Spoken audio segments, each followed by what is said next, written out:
You might be living a life designed by a 20-year-old who doesn't even exist anymore. If you've spent 2 decades on one path, you don't owe the next 20 to the same mistakes. I don't think we're meant to be static in life. Our perspective and ideas change as we learn more about ourselves. It seems to me doing the same thing you've been doing for the last 20 years when you've changed as a person doesn't make much sense. You don't have the same needs or wants or perspective on life. So why continue plodding down that same road? Staying on a road just because you've walked it for 2 decades is pretty much letting a younger, dumber version of yourself dictate your remaining years. I think in the first half of life, we build an existence based on external expectations of what we've been taught. As we get older and understand ourselves better, we have a grasp on who we actually are, and our decisions have the potential to become far more intentional. And just because we get older doesn't mean our brains aren't able to make new connections and forge new pathways.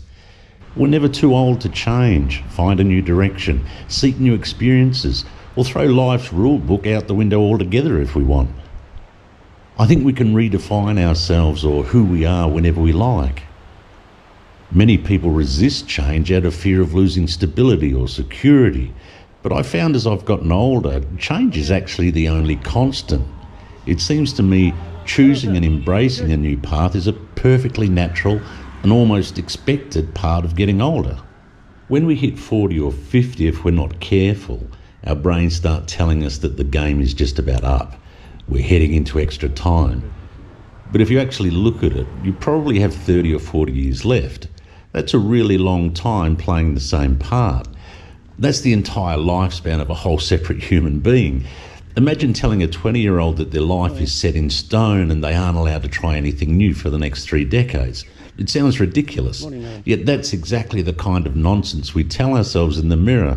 Imagine having the audacity to start a new life and getting to experience the great pleasure of confusing everyone you went to high school with. Researching this yesterday, I read Carl Jung believes that the first half of life is dedicated to building the ego, fitting into society and constructing a persona. He argued that in midlife we experience a psychological shift, and it's the moment the unconscious mind rebels against the life we thought we were supposed to build. We have a kind of a midlife awakening. Hopefully your unconscious mind doesn't decide on a random Tuesday at 2 a.m. to start its little rebellion. That could be a little bit inconvenient. But even when your unconscious mind starts that rebellion, the conscious part of you, the part that likes paying rent, is going to be terrified, because the fear of change in your life is rarely about the change itself. It's about the unknown. We're wired to see predictability and routine as safety. We'll stay in a miserable job, a less than ideal relationship, or suffocating routine simply because we understand it, we know it. The future, on the other hand, is a risk, a gamble without unknown outcomes. Have you noticed when we consider a big shift in life, our brain immediately goes to worst case scenarios? It tells you you're too old, you'll lose your stability, or you'll look foolish to others. Your brain loves to act like changing your career at 50 will instantly result in you living under a bridge. The comfort zone is a nice place, but in my experience, not much grows there except regret. There's also an advantage to changing things up later in life. You finally have the emotional leverage to say the word no. When you try to change your life in your 20s, you're essentially a leaf blowing in the wind, desperately trying to please bosses and partners and the bank. You're forced to accept a lot of absolute garbage just to survive. But when you make a pivot with a few decades of life experience under your belt, you aren't someone to be messed with.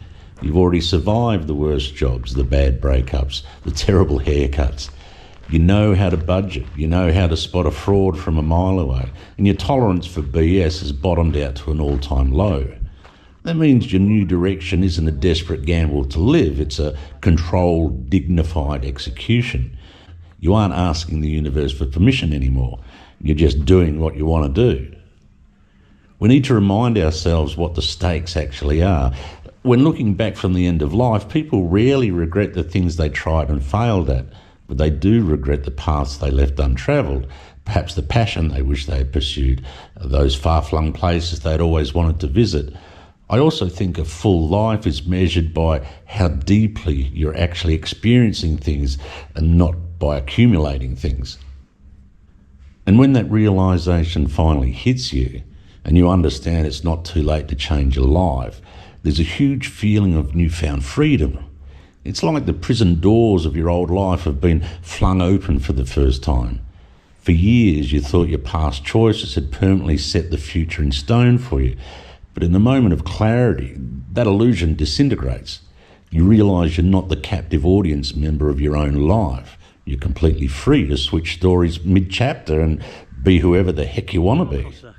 But while I'm almost certainly an advocate for breaking the chains of an unfulfilled life, I think there has to be caution. Liberation without planning is just reckless romanticism. A late-stage pivot in life shouldn't be a spontaneous act of arson aimed at burning your old house down, but a more calculated redesigning of things, I guess. The idea of starting completely with a clean slate is, unfortunately, not possible. You can't outrun your responsibilities, your debts, or the ageing reality that your body isn't the finely tuned machine it once was. Nowadays, sleeping on the wrong angle requires a 3-day recovery window. Changing your life at 50 or 60 requires a different risk management strategy than doing it in your 20s. You have less room to recover from a financial or personal crash. Furthermore, you can't simply believe that a change of scenery or career will automatically cure any internal turmoil you might have. If you run from your life without addressing the psychological baggage that made you miserable in the first place, you will simply unpack the exact same baggage, but in a different time zone. To change direction or to rebuild a life takes a bit of planning to keep one's house in order. Realising it's not too late to change your life and discovering your authentic self belongs exclusively to those who refuse to let their age dictate their spirit. Once you get over the fear of starting over, the immediate payoff is a huge sense of psychological weightlessness. For decades you played the part in a masquerade of who you were supposed to be. Dropping it feels like taking off heavy boots after a lifetime of walking. You're getting to experience life without the filters. You're living life authentically. Having the courage to change your life alters the trajectory of your latter years.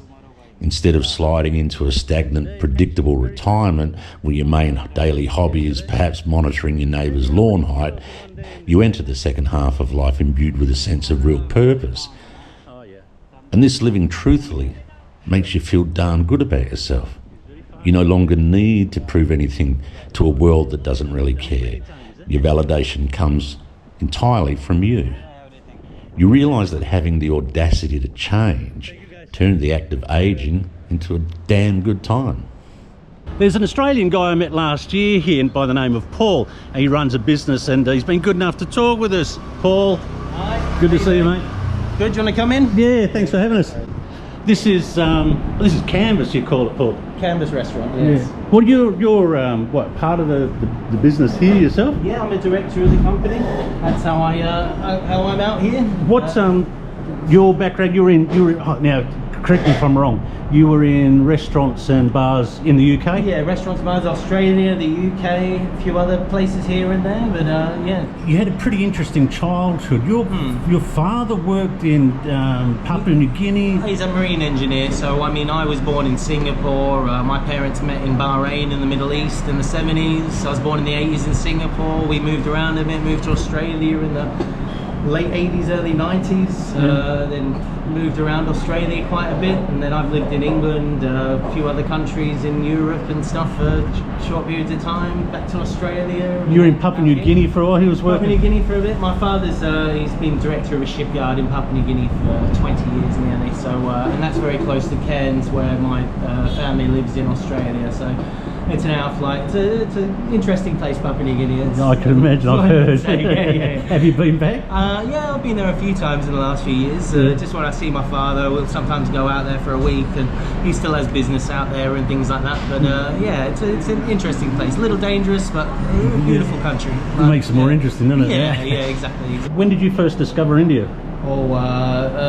2010 I came out to Goa the first time, and came here for a few weeks, did the same thing in 2011, then I haven't been out here until 2023. Do you, 24, sorry. why did you leave Australia? Why did you leave the UK for? What was going on there that sort of didn't make it work for you? Well, I mean, it's just got a bit day to day, a bit tough to live and tough to thrive in Australia. I find, you know, if you want to do something business wise, it costs a lot of money and a lot of time and a lot of effort for a lot of taxes and a lot of things like that. So, I mean, India's a great opportunity. Lots of upcoming. You know, it's a very upcoming area, like you've seen. You know, there's stuff being built all the time. So I think it's quite a good move. And you know, is there less stress doing business here? Very much a different kind of stress, I would say. Different kind of stress, you know. But much less than Australia. Is this for you something that's sort of temporary, like you're going to do 5 years, 10 years, and you've always got the idea you're going to go home? Or do you see yourself sort of, this is a permanent gig, living in India? I'm not sure. I think I'll see in the next 5 years. I'm not very good at planning out my future too well. But I'd like to go with the wind. If there's other opportunities to be had, then that's possible. But yeah, I think we'll be here for the next few years at least. My partner, my girlfriend, stuff is out here, and it's a good way for us to be together. I know some of us, Paul, we love this freedom that we have, and we change our mind, and we're not too restricted. We don't have too many commitments and responsibilities. Do you find having the business here, you get a little bit frustrated at not having the ability to move around as much as you used to? Oh, I mean, a little bit. India is such a vast country. There's so much to do here and stuff like that. I mean, it's I don't feel tied down or anything like that. There's always the off season. There's the monsoon. There's time to travel and do things and stuff, you know. So I don't feel very stuck. No. So it suits you? Yeah, it suits me. It suits me pretty good. Yeah, it's nice. Yeah. Thanks for having us, Paul. Really appreciate it. Yeah. Not a problem. Cheers, mate. Cheers. Hello, gentlemen. How are you? Good. Can you trim my beard? Yes, why not? Yeah. How much to trim my beard? 150. 150? Yeah. And it's okay to video? Why not? Why I not? remember you come before actually. Yeah, last year. Last year. Yeah, thank you. I like your beard. It's very nice, yeah? Thank you. Okay. I'm sorry. I smell a little bit. I've been walking all day in the... yeah. Oh, thank you. It's normal. It's normal. Oops. Yeah, okay. And a bit quiet for you now, yeah? It's very quiet. Yeah. Very quiet. So I would like just to be thin, yeah? Yeah. It's too thick. Okay. So we could thin it up a little bit, yeah? What is your name? Adil. Adil. I remember now, Adil, yeah. Mm-hmm. You've had this for a long time now, yeah? From 2006. 2006, yeah? You're from where, Adil? From North India. North India. Uttar Pradesh. Uttar Pradesh, yeah? Okay. And your family's here also? Family not still now, but soon. Mm-hmm. She coming. Mm-hmm. Make head shave also? Okay, why not, yeah. Where did you learn to do the barber, do the hairdresser? My brother. Your brother? Yeah. Is your brother here also? Yeah. Yeah? Big brother. Oh, big brother. You have a big family? Yes. Yeah? We are 6 6? brother and sister. Oh, goodness. So just you and your brother living here, yeah? Yeah. And what do you enjoy? Do you watch the football or do you like the cricket? Nothing. Nothing? I like to make money. You like to make money. How many businesses do you have? Do you have more than one business? Or? No, this one. Mm-hmm. And what do you do with your money? Do you like to... Spend my family and make some good things, make house, make small things at house. How much is to buy a small house here? Depend what you buy. 3 bedroom, 1 bathroom. 3 bedroom, 1 bathroom and everything. Apartment, yes? Yeah. More than 80 lakh. 80 lakh? More than 80 lakh. So 1 lakh is 100,000 rupees? Yes. Mm-hmm. But good one, new one and good brand and good location. Oh, I see. Yeah. So you like to plan to buy? Oh, not yet. I don't know where I want to live. I'm not sure I can stop yet. I'm always, I like to keep moving, keep traveling, keep interested. But this is a good place for you. You think so? Yeah. Why do you think that? Because no city, No city. not so many people, quiet and nice. Quiet and But nice. not in Palolin. Uh-huh. You have to go 3 kilometers from here. Uh-huh. Sorry, Uh-huh. You have land here? I don't know. No. If you want, I can look for you if you want. Yeah. Maybe in a few more years, not quite yet. While my legs can still be walking, I think I keep traveling. Eh? But I have one property. Yeah. It's not mine. Mm-hmm. They have 10 rooms. 10 rooms. Yeah. It was a guest house. It's the guest house. Yeah. And they will give you the better price. Uh-huh. Not for you, but if you do business here, Mm-hmm. you can like keep one person with you, Uh-huh. like Indian. Uh-huh. Uh-huh. Yeah. Oh, thank you for the information. I think for now I'm still traveling, but maybe one day. I really like it here. Yeah. Thank you, Adil. Thank you. Nice to see you again, yeah? Yeah. Thank you. Okay. Bye-bye. See you. I had my beard trimmed there last year and they absolutely butchered it. It was the other chap that did it. Adil seems to have a better grasp on things. Hello. Hello. Watching you fix your fishing net. Oh, How you do it? now we fix it. It's cut. Right? Every day many holes? No, not every day. Few days going, only few days. 2 days, then fix, yeah? Yeah. Today fix it and tomorrow going. Uh-huh. And today catching very good? No, yesterday. Yesterday? It's maybe how many kilos in one day in this net? Depend for fish pound, no? Oh yeah, Sometime more, sometime less. sure. It's very fast. Yeah. He's an expert. Done it many times, eh? Yeah. I know everything. You know everything? Thank you guys. See you.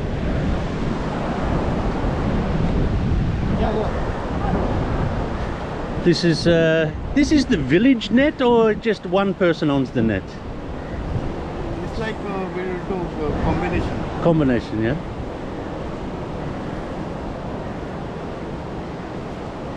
And how long is, so one net, you buy one new net and it lasts? It's like it's last around 3 to 4 years. 4 years. Then we put new nets. And how much is a new net? It's very big. Depend upon the size and the quality. Uh-huh. So if I wanted to buy this one new, it's maybe Cost you around this 5 kg will be cost you like 5,000 something like that. 5,000 rupee. Yeah. 1 kg 800 rupees something like that. I see. Okay, I'll let you. Huh? This is mackerel net. A mackerel net. So Oh, this is. there are different types of Ah, I see. Yeah. So this net you take out into the ocean. You don't pull it onto the beach. No. Uh-huh. We take in ocean. And how big are the mackerel? Mackerels depends. Ah, yeah. There are two size. One is like this and one is like this. I see.